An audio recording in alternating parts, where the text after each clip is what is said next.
லோகநாயகி அங்காள பரமேஸ்வரி. இந்த ஊர் மக்கள் 14 குடும்பங்கள் சேர்ந்து இந்த கோவிலை கட்டியிருக்காங்க. இந்த கோயிலுடைய மகத்துவம் என்னன்னாக்கா, கோயிலை சுற்றி 108 அம்மனை தரிசிக்கலாம். பல கோடி அவதாரத்தில் 108 அவதாரத்தில் இருக்காங்க. லட்சுமி அவதாரம், துர்கா அவதாரம், தேவி அவதாரம், காளி அவதாரம், வராகி அவதாரம் அருள் புரிகிறாங்க. பக்கத்துலேயே 45 அடியில் புற்றம்மன் விஸ்வரூபியாக இருக்குது. மேல்மலையில் அம்மன் புற்றுலேன்னு சொன்னால் புற்று வடிவில் இருக்குது.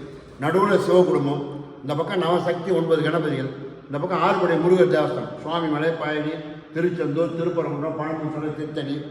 அமாவாசை பௌர்ணமி விசேஷம்.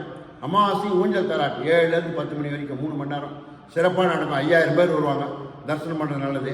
அதே மாதிரி பௌர்ணமிக்கு யாகசாலை ஹோம பூஜை, எல்லா ஹோமம் நடக்கும் 3 மணி நேரம், அதுவும் சிறப்பாக நடக்கும். அதில் தரிசனம் பண்ணுறது நல்லது. இந்த கோவிலில் கோரிக்கை தாங்கன்னு நிற்கிறாங்க. வேண்டுதல் கோரிக்கை நிறைய பேருக்கு இருக்குது. குழந்தை பிறக்கணும், கல்யாணம் ஆகணும், வீடு வாங்கணும், வீடு கட்டணும், வேலையில் சேரணும், உடல்நிலை சரியாகணும், படிப்பு படிக்கணும் அப்படின்னு வேண்டின்னு கட்டுறாங்க. நிறைய பேருக்கு நிவர்த்தி ஆகுது. அதே மாதிரி அம்மன் பாதத்தில் வச்சு பூஜை பண்ண ரக்ஷை, தாரம், புனிதனூல் கையில் கட்டினா ஐஸ்வர்யம், ஆரோக்கியம், படிப்பு, சாம லாபம் சகலம் உண்டாகும். அம்மன்கிட்ட பூஜை பண்ண எலுமிச்சமாக இருக்குது. வீட்டில் வச்சுக்கலாம், கடையில் வச்சுக்கலாம், பூஜை ரூமில் வச்சுக்கலாம், ஆஃபீஸில் வச்சுக்கலாம், டிஸ்ட்ரிக் வாசப்படியில் வச்சுக்கலாம், உடல் நேரத்தில் ஜூஸ் போட்டுக்கலாம், டிஸ்ட்ரிக் தோசைலாம் வரும்.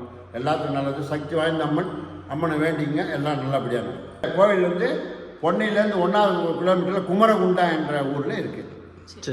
சோழங்கர் போகிற வழியில் குமரகுண்டா என்ற ஊரில் இருக்குது. Okay, thank you. ஈசாலை.